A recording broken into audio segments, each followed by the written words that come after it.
Britain is now facing its biggest constitutional storm in 3 centuries. A shocking new YouGov poll shows that 62% of voters believe Keir Starmer has lost control of the government. And tonight, he has crossed a line no prime minister dared to touch, a direct clash with King Charles III. 12 words from the king have set Britain on fire, and what comes next could collapse Labour, elevate Farage, and trigger an election within 6 months. It all began 3 days ago, behind the walls of Windsor Castle. Not a handshake, not a photo op, but a 2-hour closed-door strategy meeting between King Charles and Nigel Farage. The trigger was a Reform UK document titled Restoring Britain's Democratic Foundation. One line hit like dynamite. Parliament is seizing too much unchecked power and undermining Britain's traditional institutions. For Charles, a monarch obsessed with long-term stability, those words cut deep. Insiders claim the king leaned forward and uttered just 12 words.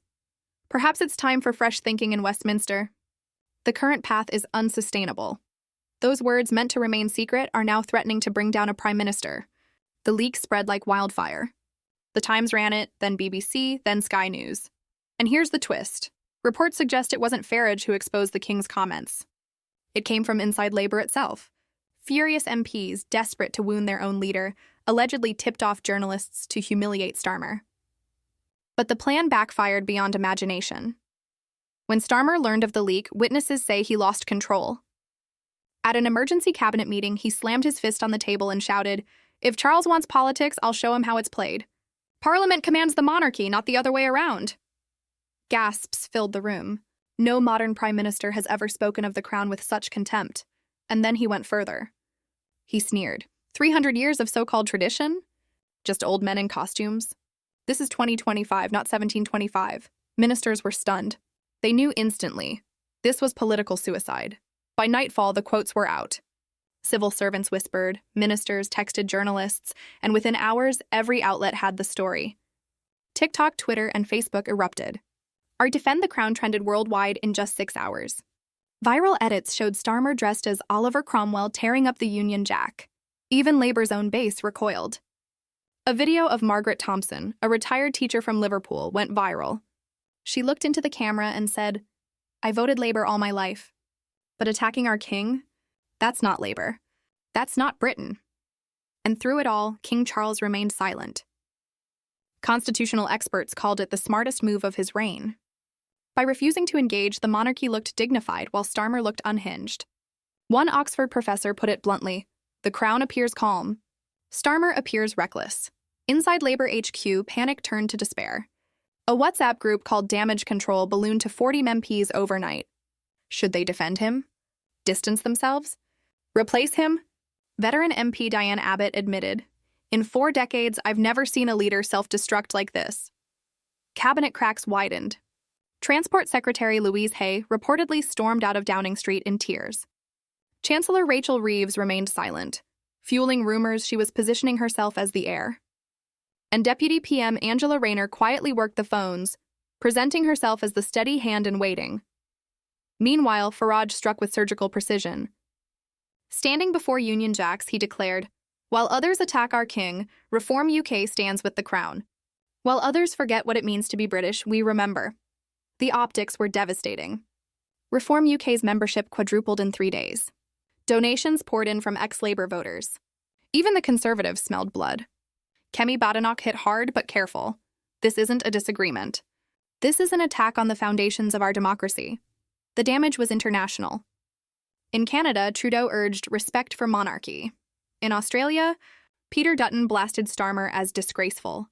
Even in the US, anchors shook their heads as clips of Starmer mocking tradition ran for days. Britain, once seen as a pillar of stability, had become an international punchline, and then came the polling earthquake. Labour collapsed from 42% to 28%. Reform UK soared to 24%, their highest ever. Conservatives held steady at 32%. For the first time in history, Nigel Farage was within striking distance of becoming leader of the opposition. Tonight, Labour is tearing itself apart. The monarchy looks stronger than ever. And Starmer? He isn't just fighting for his leadership. He's fighting for his political survival. But here's where it gets worse. Rebellion is no longer whispered. It's organized. So the real question is, will Labour MPs force him out before Christmas? Or will Starmer drag Britain into a constitutional war it may not survive? The fallout from this crisis is nothing short of catastrophic. Inside Labour, despair has curdled into open rebellion. Backbench MPs are no longer whispering in corridors, they're openly plotting. Multiple shadow ministers have already resigned. Others are drafting no-confidence letters. The once united Labour machine now looks like a party on the edge of civil war. Angela Rayner has emerged as the quiet challenger. She's not attacking Starmer directly, but her late-night meetings with nervous MPs speak louder than any speech. Rachel Reeves, once Starmer's closest ally, has kept an icy silence. And in politics, silence is deadly. Every hour she refuses to defend him, she positions herself as the obvious successor. Even Yvette Cooper's name is circulating as a unity candidate who could step in and steady the ship. Meanwhile, Starmer himself has retreated into Downing Street, furious but isolated. Sources describe him as pacing like a caged animal, determined to fight back. He still believes he can survive. His inner circle argues that Britain has survived constitutional clashes before, and that voters care more about jobs and living costs than royal protocol. But here's the problem. The numbers don't lie. Polling shows 72% of voters disapprove of his handling of the monarchy clash, and among over 65s, the group most loyal to the ballot box, that number jumps to 84%.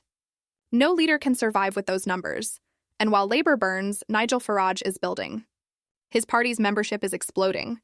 Reform UK offices are flooded with volunteers. One donor reportedly wrote a check for $2 million after watching Starmer's rant against men in costumes. Farage isn't overreaching. He's biding his time, painting reform as the true guardians of British identity.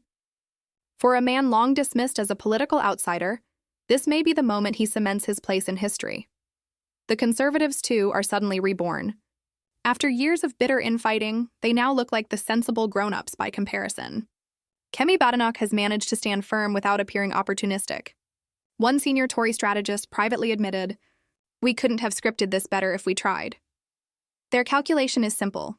Let Labour destroy itself. And when the dust settles, swoop in as the only stable option. Globally, the shockwaves keep spreading. Commonwealth nations are rattled. Australia's Republican movement is surging again, citing Starmer's comments as proof of a crumbling monarchy. In Canada, the crisis has sparked debates about whether their own ties to the crown are sustainable. And in Washington, diplomats quietly wonder if Britain's political stability, once its greatest export, has become its greatest liability. But here's the devil's advocate twist. Some analysts argue Starmer might secretly gain strength if he survives the coup. They point out that Britain has modernized before by breaking with tradition. They argue voters frustrated with economic stagnation might rally behind a leader willing to shatter old institutions. Yet the counterpoint is brutal. Poll after poll shows the public isn't ready. This isn't seen as modernization. It's seen as betrayal, and so Britain stands at a crossroads. Will Labour purge Starmer and attempt to rebuild before the next election? Will Farage seize the moment and rewrite the map of British politics? Or will the Conservatives quietly walk back into power on a wave of public nostalgia for stability? One thing is certain. A single leak, 12 words from a king, and a furious outburst from a prime minister have triggered a storm that will not pass quickly. This isn't just scandal. This isn't just chaos. This is a turning point. Britain is heading into a political winter colder and darker than anything seen in generations. And if you think the drama has peaked, think again. Because what happens in the next 6 months could decide not only who governs Britain, but whether the monarchy itself survives unchanged. So tell me this. Should Starmer resign now before he takes Labour down with him? Or should he fight on and risk Britain's biggest constitutional war since 1936? Drop your thoughts below, because this story is far from over.